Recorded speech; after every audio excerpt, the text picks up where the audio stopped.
Jo kaķi tāpat kā īsti latvieši vai īsti cilvēki nemaina savu teritoriju, nemaina savu dzimteni. Viņi vienalga, viņiem ir katram sava telpa. Jā. Tāpat putni no pavasarī, kāpēc viņi dzied? Viņi iezīmē savu teritoriju. Un tāpat kaķi ir iezīmējuši savu teritoriju. Un tāpēc Aspazīja kaut kur, viņai tāds runcis bija sētmalītis.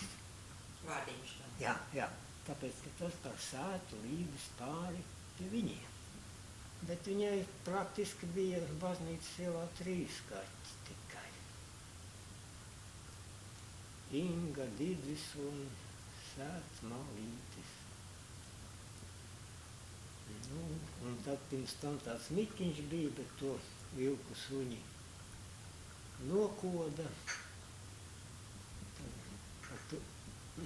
Tā rezultātā Aspazīja sāka rakstīt savu autobiogrāfiskas atmiņas. Zila debes, zelta mākoņos. Pēc tiem pārdzīvojumiem. Tas marta sākumā noticis, un tad marta vidū viņa nosvinēja savu dzimšanas dienu, 16. datumā. Un pēc tam ķersies klāt pie tiem pārdzīvojumiem. Nu, jā, jebkura darba pamatos ir kaut kāds grūdienis, kas tā varbūt tevī iekšā ir. Vai tas ir kaķis, vai vārds kāds, vai kāds satikts cilvēks, vai kaut kas cits. Nu, visvairāk kaķi bija, ka viņi tagad dzīvoja Jūrmalā pēc Reiņa nāves. Ja? Tālā bērnībā, kad es saslimu ar tuberkulozi un ārstēju sanatorijā, man vasarās brīvdienās, tagad bērni brīvdienās neko nedara. Bet agrāk lauku bērniem bija vienmēr kaut kas jādara, kaut vai kolorādo vabolis jānovāc, vai jāizrave tik un tik biešu vabes. Ķīmenes bija jāvāc. Ķīmenes bija, un es savā rajonā toreiz 3. vietu dabūju. Pagājušā nedēļa man vajadzēja talsot, bet es biju tik Viržos, tas ir pie Jēkabpils Viržu internāta skolā. Internāta skolā man vienmēr nelaime, tur vienmēr kādi vīrusi ceļoja. Un es biju sagrāvis kaut kādu vīrusi, es vēl tagad īstas balsts man nav.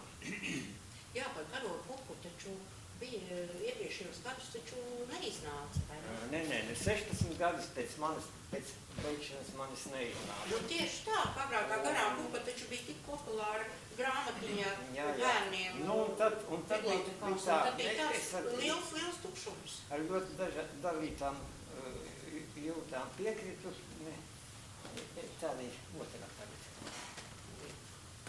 Man es gribu. Bet šī bija mana pirmā, ja? Tā bija pirmā, 83. gada. Jā, jūs tā visus. Redziet, kur mana kaķenīte ir atzīmējusies. Tā ir mana kaķenīte Sisīna. Te ir atzīmējusies. Viņa nolikta, un šeit ir grāmatā vēl redzēt, te ir gan mākslinieka paraksts, gan Māra Čaklā paraksts, gan Vitauta Ļūdēna paraksts, gan Jāņa Baltvilka paraksts. Runguls vēl ir dzīves, tas ir dzīves vēl. Tad skurinieks svarīgi. Padomijas gados bija tā, lai dabūtu kaut ko cauri, man palīdzēja Ojārs Vācietis.